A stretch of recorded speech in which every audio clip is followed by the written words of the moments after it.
Welcome to my kitchen. Today we are going to be filling my freezer full of breakfasts, lunches, and snacks. We've got dinner already in there, so that is covered, but I find that about once a month I do need to restock when it comes to especially breakfasts and snacks. My kids go through those like crazy, and it seems that I can never keep that stuff stocked in there.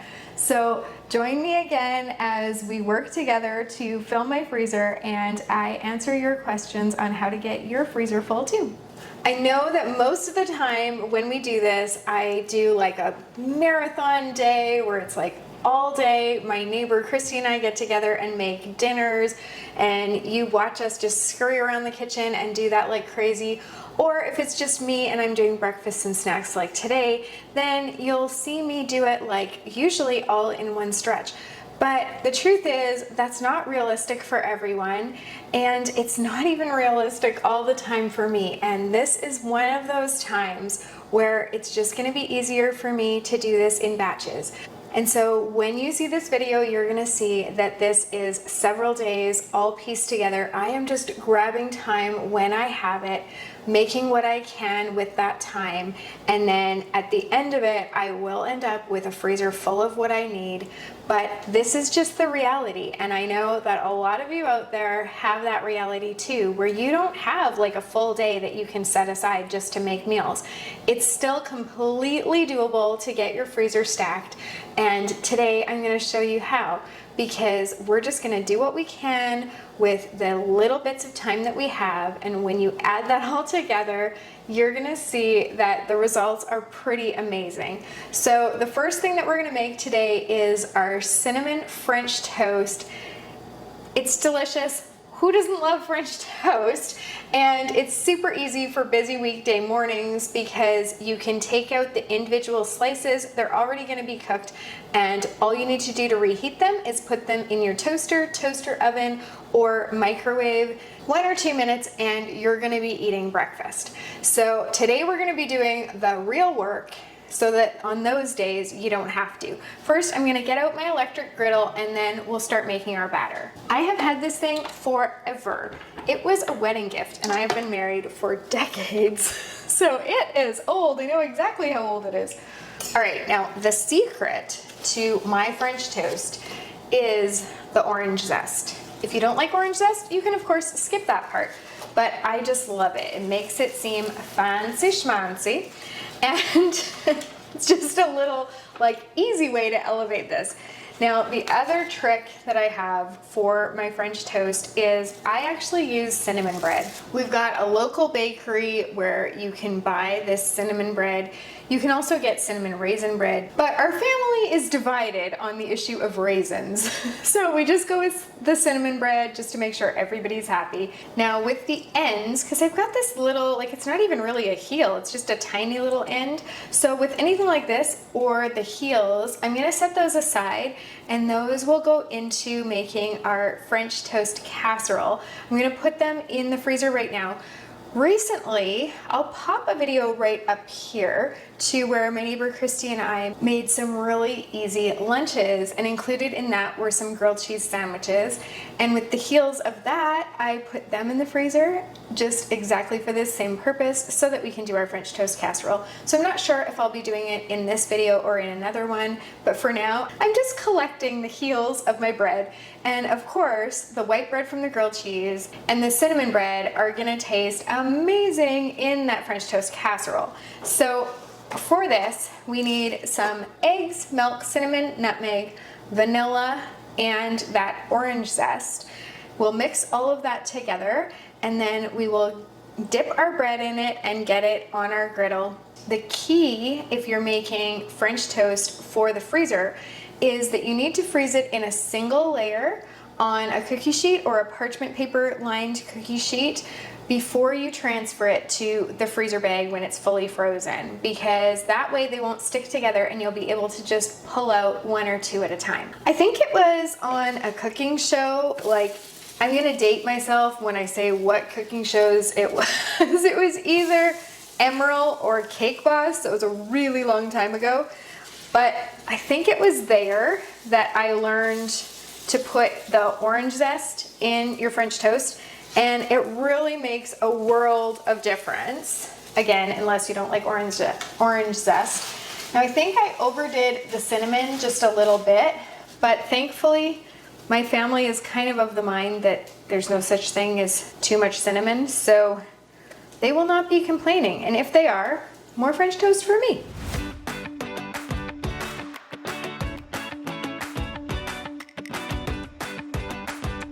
Now I do have one tray ready to go in the freezer, or pretty much ready. It just needs one more slice on there. However, I'm not putting it in quite yet because you do want to wait for your tray to cool a little bit before you add it to your freezer. There's a few reasons for this. One is that you don't want to take, like if you've got things in your freezer that are frozen and then you're going to put this tray with warm or hot things on it, it can start to melt the things in your freezer that are frozen, and then that's not food safe anymore. So we are careful about things like that. But also, you don't want your freezer to have to work harder than it needs to. That's going to increase your utility bills, and it could even lower the lifespan of your freezer. So you want to be kind to your freezer. Let things cool a little bit before you put them into your freezer. And yeah, that's it.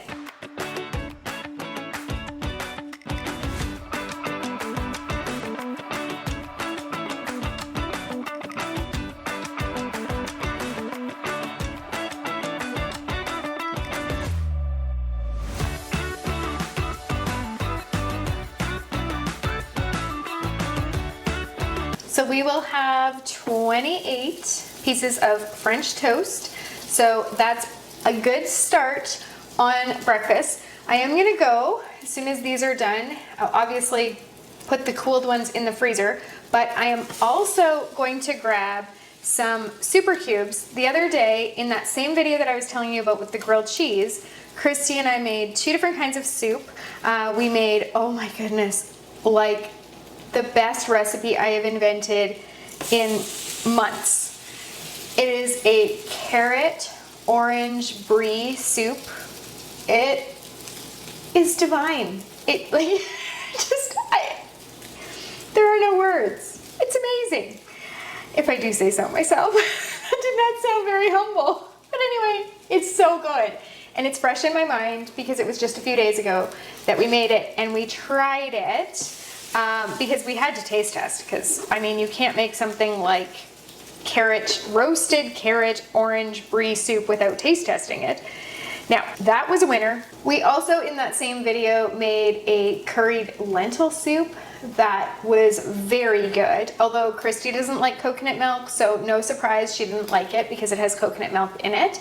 But the flavors were really good. One of my daughters also tested that one and really enjoyed it. So that's a winner.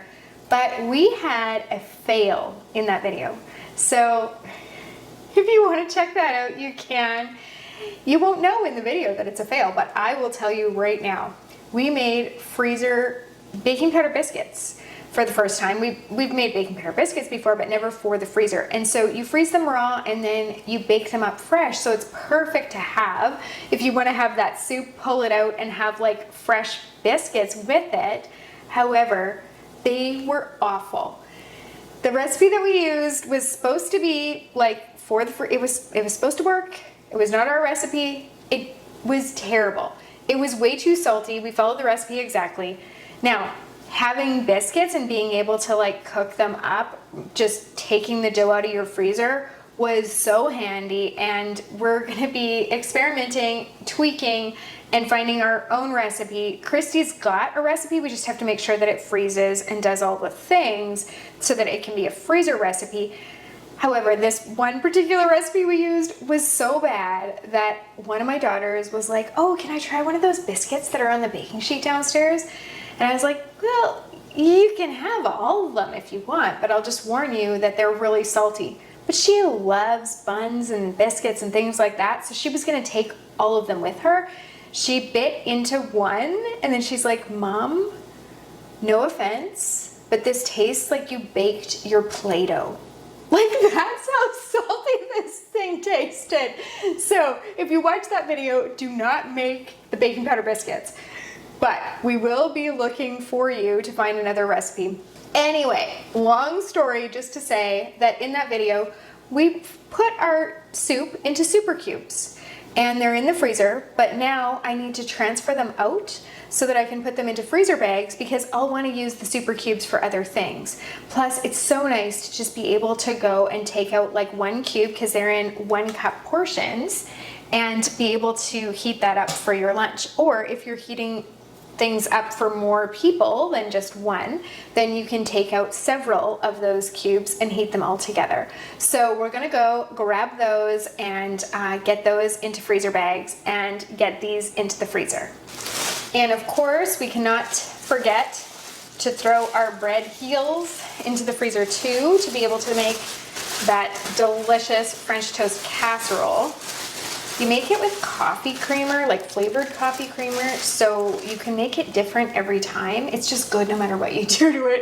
It's like perfect for a weekend brunch. I really do like freezer cubes. However, one of the things that I've noticed with them is that if you leave your things to freeze in the super cubes for months and months, then you can end up with a little bit of freezer burn, because there is that little tiny bit of air. It's very little because they've been super careful to make things fit really well. But unless your soup goes like all the way up to the rim, then you do have like this tiny little pocket where you can get freezer burn. So I always suggest that you do what I'm doing and transfer things out into bags where you can control it with air. But one of the things I do love is that they are dishwasher safe. So when we're done this, I can just pop them in the dishwasher. Funny story, these are very similar in color. I know that we specifically were like, okay, we're gonna put 1 soup in the pink ones and 1 soup in the blue ones so that we'll be able to know which is which. Didn't write down which is which, but if I look super closely, the one is a little bit more carrot colored than red lentil colored, and the one you can see little flecks of the fresh thyme that we used in the carrot soup. So I am confident that I know which is which, but that's kind of hilarious. And then I won't have this problem after today because I do have the printable labels of, and so it says right on there, carrot, orange, and brie soup or red lentil curry soup. So from now on, I won't have an issue once I get them into bags and they're labeled. The nice thing about the silicone molds is that you literally can just pop them right out. Now I am doing small bags and large bags because I am giving a few of these to a friend. And so I'm doing hers in a quart size freezer bag, and 2 of each soup will fit in there. So I'm gonna, give her 2 of each. And then for our family, I'm gonna do the large bag.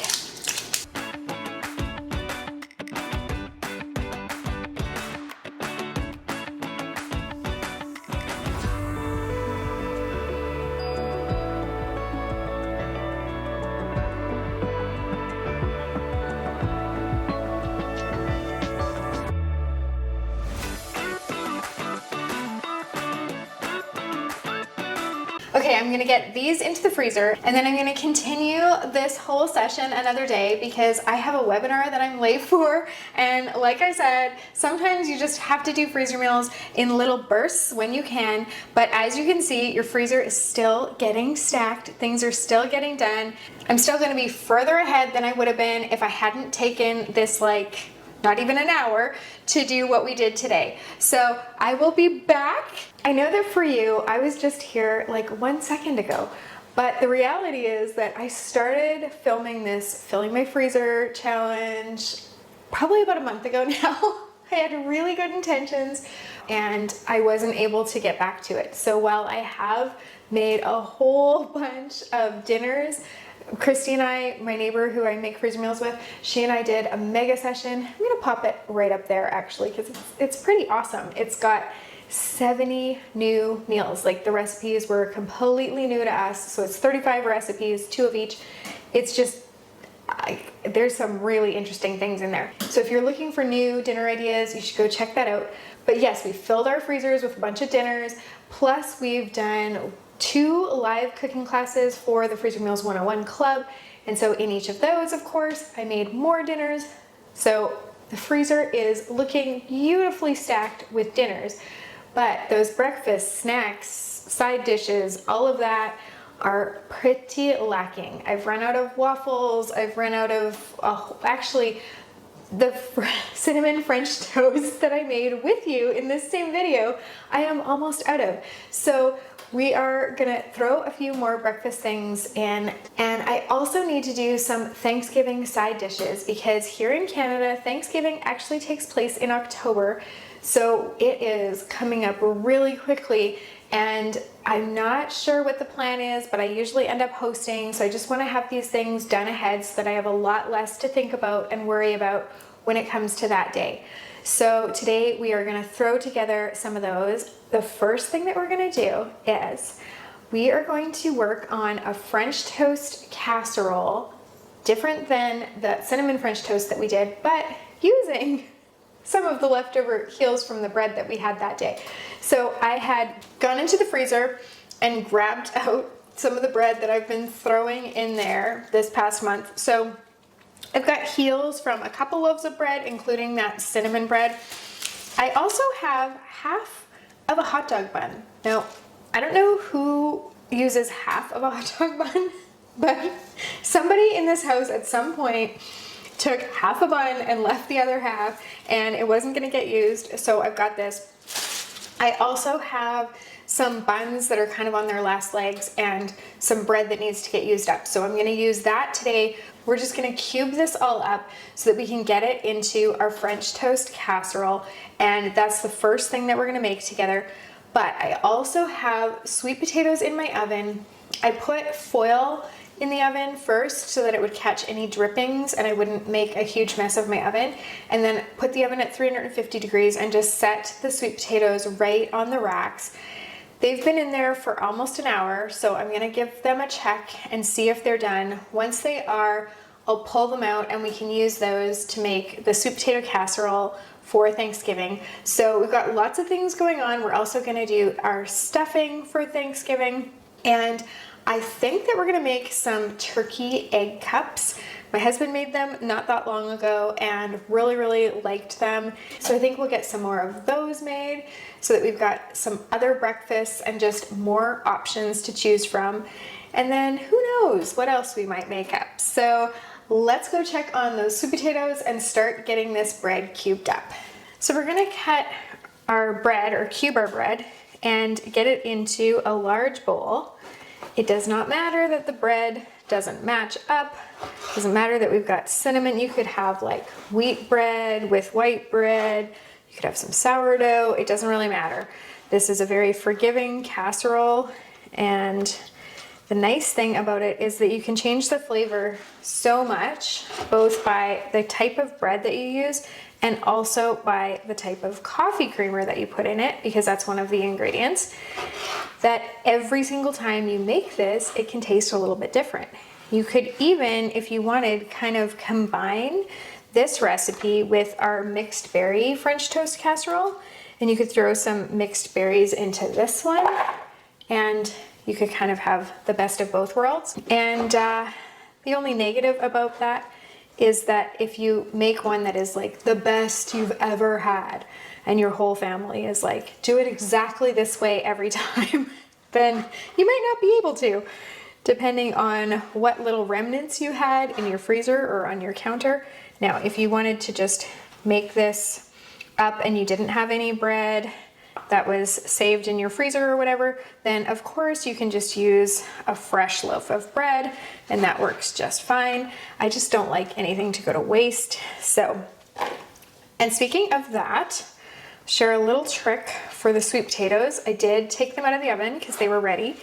What I do is I grab that same foil that I put in the oven to catch drips, and I lift that onto my stovetop, and then take the sweet potatoes out and put them on top of that so that there's no mess on the stovetop, and I'm reusing the same bit of foil. So again, no waste. Now, last time I made this, I think I made it with the French vanilla coffee creamer. Can't totally remember.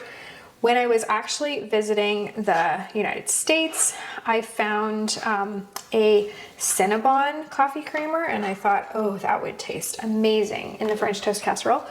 But this time I am going to use, for the first time, an Irish cream coffee creamer. So we'll see if that changes the flavor. And you're also supposed to use maple syrup in this, and I couldn't find any, which is shocking because I always have maple syrup. I mean, I'm Canadian, so, and more than that, I'm half French Canadian, so of course I always have maple syrup.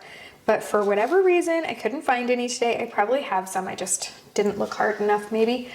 So I'm just going to use Pearl Milling Company syrup, and it will be just fine. But on that note, you can get a maple coffee creamer, and then you could probably just use just that and not that plus the maple syrup, because it might be too mapley if you did both. Anyway, when I was at the store and looking at all the different coffee creamer options, there was like a coffee crisp one and just a whole bunch. They also have seasonal ones. They're already starting to come out with like candy cane ones and things like that. So if you wanted to do this ahead for like a Christmas morning, you could actually try it with the candy cane one. There's just so many options for this, like the sky is the limit.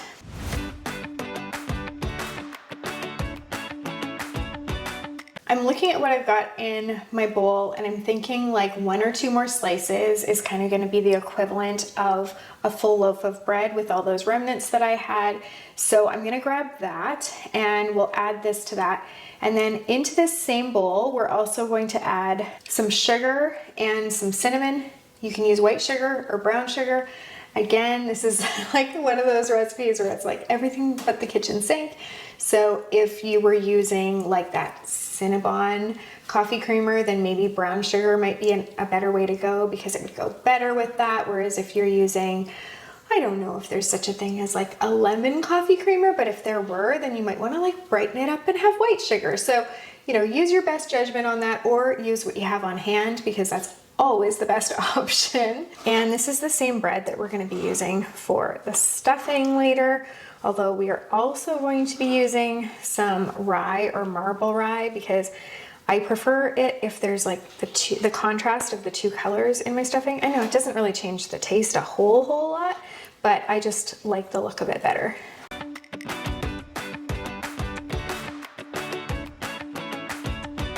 So we're gonna add our cinnamon, we're gonna add our sugar, and give that a stir. And then in our smaller bowl here, we're gonna mix together some milk, the creamer, some eggs, and some melted butter, some vanilla extract, and that pretend maple syrup.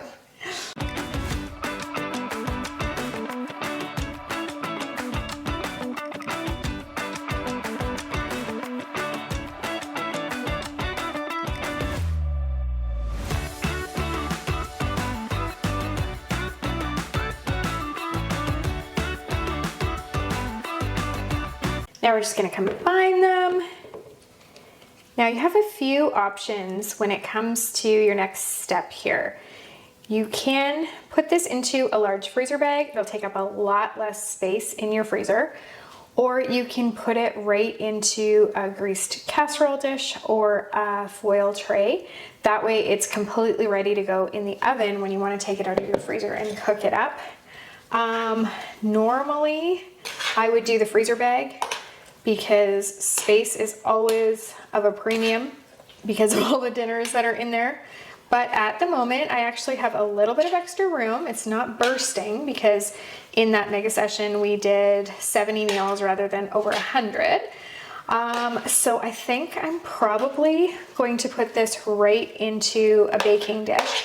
I think that because we've got the Thanksgiving long weekend coming up, it would be really nice to have more of a complete brunch type breakfast that I could make. So we're gonna whip up a hash brown casserole today too. That way I can put these both in the oven on the holiday weekend, one of the mornings, and we can just have a nice family brunch. It'll be really relaxing for me to just like have it all made up ahead.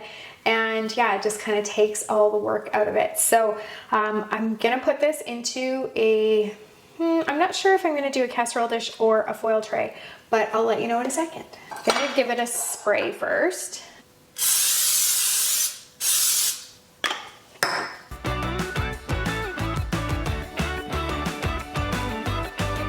Now, normally I would recommend that you put a layer of plastic wrap down directly on the casserole before you cover it in foil. Being sure to write a note to take the plastic wrap off before cooking. But because this time, like I know I'm going to be using this pretty much right away, I'm just going to put the foil on it. It doesn't have to live in my freezer for 3 months or anything like that. So freezer burn's not as much of a concern. Just going to do the easy way. And also that's why I went for the casserole dish, because I know it's not like my casserole dish is going to be held hostage in my freezer for like weeks or months. It's going to get used in the next week or two. So I don't really need to worry about that.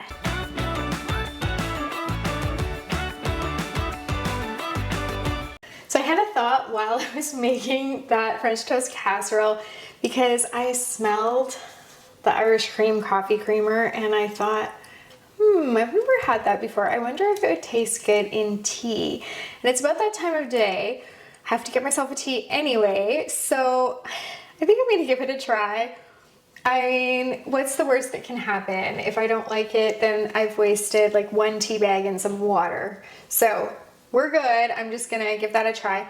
And the other thing about this is that you can freeze it. So you don't wanna freeze it just in the container when you first get it, because then it'll expand in the freezer and it could crack your container. But if you've used some like we did today, and you know you won't be using it again for a long time, because we're not really a creamer kind of family. I really only use it in this recipe, or if we've got company over that take creamer in their coffee. What I can do is I can actually throw this right in the freezer once I put the lid on it. So that's an option also. I might, like depending when the expiry date is on it, I might just make up some more French toast casseroles as I have extra bread to do so. So that could work too. But anyway, I'm gonna try this tea with Irish cream creamer and we'll see.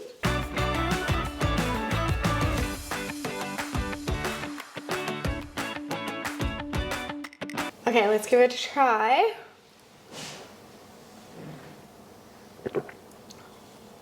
Nope, nope, nope, hate it. Not for me. Oh my goodness, nope.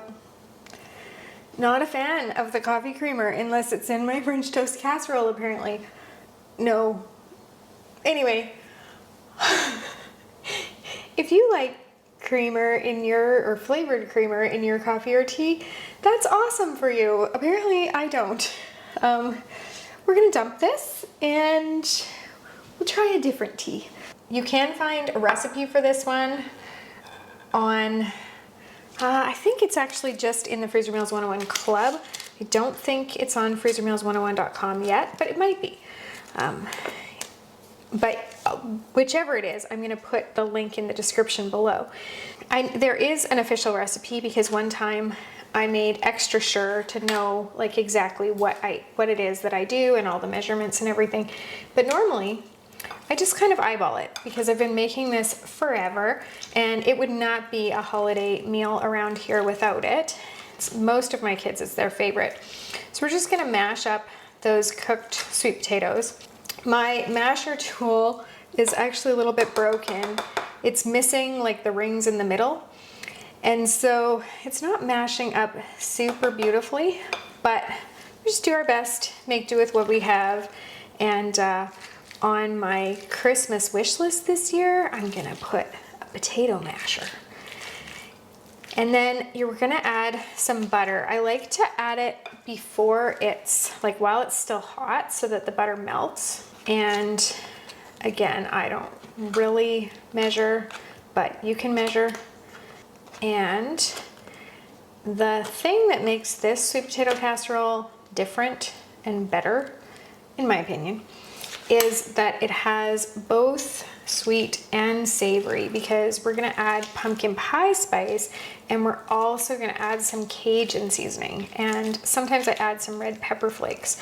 So then you get like that really nice combo of the sweet and spicy along with the savory from the sweet potatoes. It's so good. If I had a functioning tool, this would be going a lot faster. So thank you for bearing with me.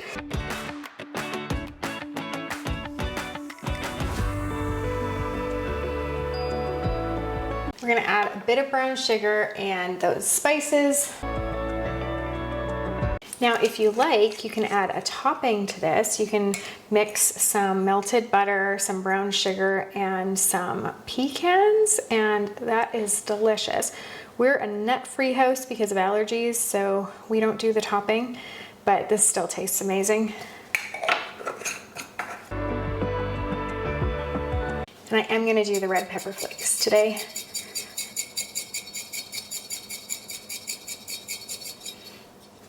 You know, I already am feeling better about Thanksgiving, just knowing that I have a few things made up ahead. My mom always brings the turkey.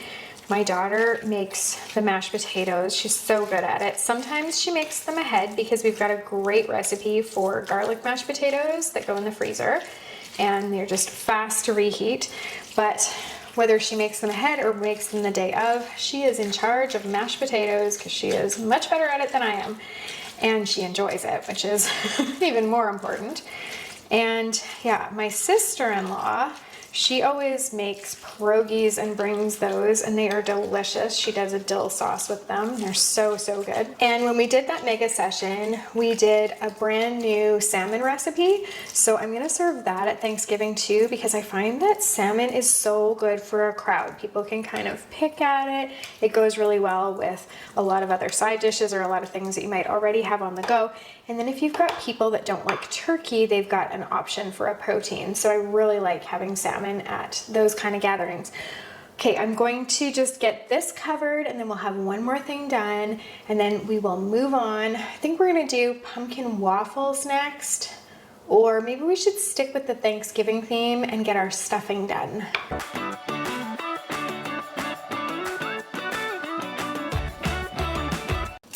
The other thing I like about doing the foil when you do the sweet potatoes is it makes for a really easy cleanup. So for the stuffing on the stove, I'm just gonna melt some butter and add some diced onions. You could add celery too if you like, but I'm allergic, so I always skip that step.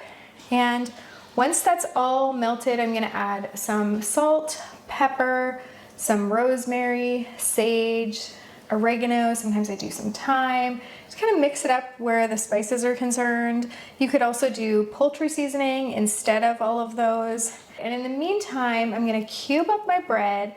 I'm using some rye and some white bread and mixing that together.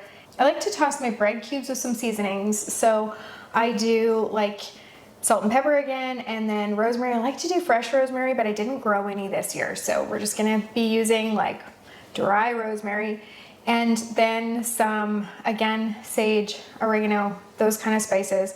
And I lay that flat on cookie sheets, get that in the oven at a really low temperature, and just kind of cook it for a really long time to allow the bread cubes to dry out, but also to allow those seasonings to kind of get solidified in there. Then I add that butter onion mixture to the dry bread cubes. You can also add some diced apple if you want, because that freezes really well in your stuffing. So however you like to do your stuffing, there's probably a way to freeze it.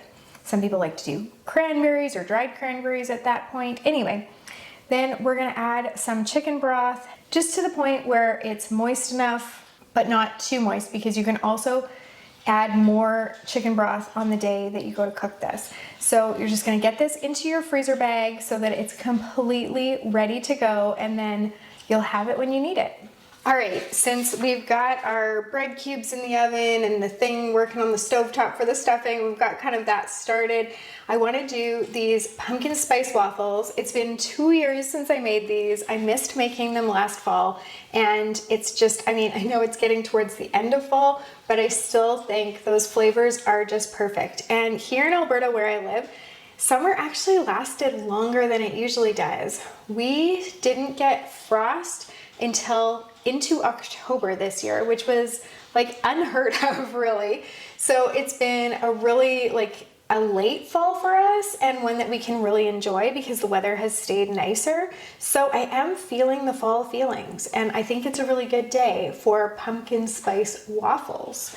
So for this, we're gonna mix together some flour, baking powder, baking soda, pumpkin pie spice, and some salt in a bowl.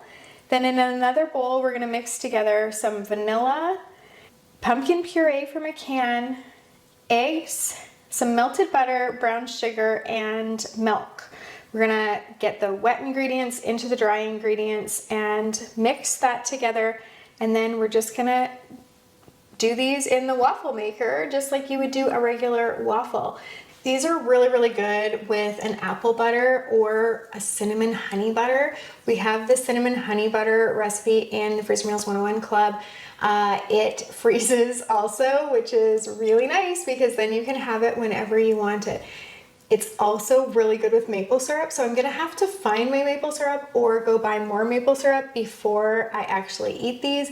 The nice thing about the pumpkin waffles is that you can just take 1 or 2 out on the day you want to have them, pop them in your toaster or toaster oven, and then eat them, and it's like they're just coming out of the oven. There is a trick if you do them in the toaster. I've discovered this because my buttermilk waffles, which I usually have in the freezer all the time, it's the same thing. So what I do is I pop it in the toaster, and then when it pops up, I flip it over and pop it back down, because otherwise that top that isn't in the toaster is still a little bit frozen. So I like to get it like, you know, more evenly cooked. And that's the trick. It took me a while to figure that out, but once I did, the waffles now are perfect. So the key to freezing these pumpkin spice waffles is that you want to lay them flat on a cookie sheet and get those in your freezer. And then when they're frozen, you transfer them into a freezer bag. That way they won't stick together. So we're gonna do that all together, so you'll see what I mean, but that really is the key to freezing anything that you wanna be able to take out individual portions of. So we have our pumpkin pie batter or pumpkin pie waffles, pumpkin spice waffles. Yeah, we've got our batter, and we're gonna keep filling our waffle iron here. They smell really good. I've got 4 done already, and actually one of my daughters came in the kitchen and she was like, what is that I smell? It smells like apple pie or like apple waffles or something. Anyway, she was excited to hear that it's pumpkin spice waffles. So yeah, they just smell and look so perfect for this season. I'm sure they're gonna taste amazing as well. While I've got the waffles going, I wanna get started on the hash brown casserole, because, you know, no sense in just standing around and watching the waffle iron. If I haven't mentioned it in this video before, I love my waffle iron. It makes 4 waffles at a time. They are perfect size for going into a toaster, which makes them perfect for reheating on a busy morning. So yeah, the link for this waffle, it's in our Amazon store, is in the description below. Same with, that's where you'll find all the recipes and all the things. Okay, let's get going on that hash brown casserole. For this, we're gonna mix together some melted butter, cream of mushroom soup, diced onion, cheddar cheese, pepper, and frozen hash browns in a large bowl. Once that's all mixed together, we're gonna transfer it into a resealable freezer bag. You could also do this one right into a casserole dish or a foil baking dish if you wanted to be able to just pop it right in the oven. The thing I love about this hash brown casserole is actually you can do it in the oven, but you can also do it in the slow cooker, which makes it super versatile and great if you're having a big brunch and your oven is already in use with like your frittata or something like that.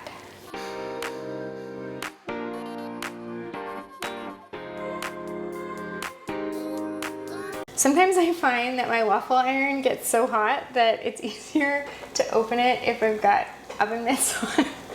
So just, you know, excuse the ridiculously bright red oven mitts.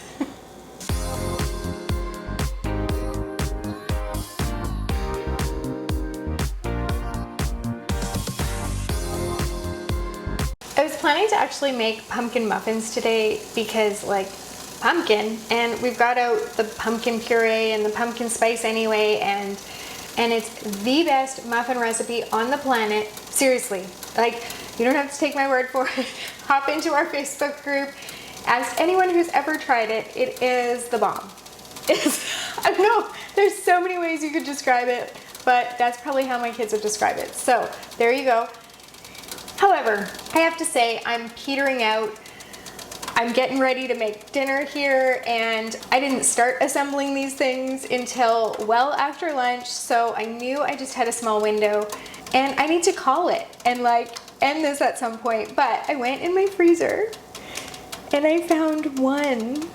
It's like, you see, it's the lone pumpkin muffin that is left in the bag. And I thought, you know, with the smells of pumpkin spice and pumpkin in this kitchen, it's making me hungry and it's making me crave pumpkin. I don't want to have a waffle this late in the day. Not that there would be anything wrong with that, and I would not judge you if while you're making these, the smell overcomes you and you are forced to give one a taste test. Totally fine. But I'm gonna satisfy my craving for pumpkin by eating the last pumpkin muffin. And I'm gonna tell myself that actually I'm just doing the family a favor because I'm clearing a space in the freezer and I'm just making space for where these trays of waffles need to go, right? I'm just helping everyone out. That's all I'm doing. Anyway, I'm gonna munch on this and some tea that does not have Irish cream creamer in it while I wait for these waffles to be finished. Thank you so much for joining me today. I know that it was like discombobulated and it was odds and sods and it started as one thing and ended as another, but I hope that you look at that and think, hey, that happens to me sometimes too. And I'm kind of glad to know that I'm not the only one. So yeah, that is life. Life happens, and this breakfast and snack video morphed into like breakfasts and Thanksgiving side dishes and brunches, but either way, it really helped me out. It's taken away future stress from the times that I have to get through that Thanksgiving weekend, feed a large crowd, and also those busy mornings where I can just grab some of these. We never did get to those turkey egg cups, so next time we do a breakfast video, we will do those for sure because my husband has been loving them and some of the kids are enjoying them as well, and they're so easy to make. So I'll show you those in the next breakfast video. And for today, I just really appreciate you being here and keeping me company in the kitchen. I hope you enjoy these fall ideas, and happy cooking.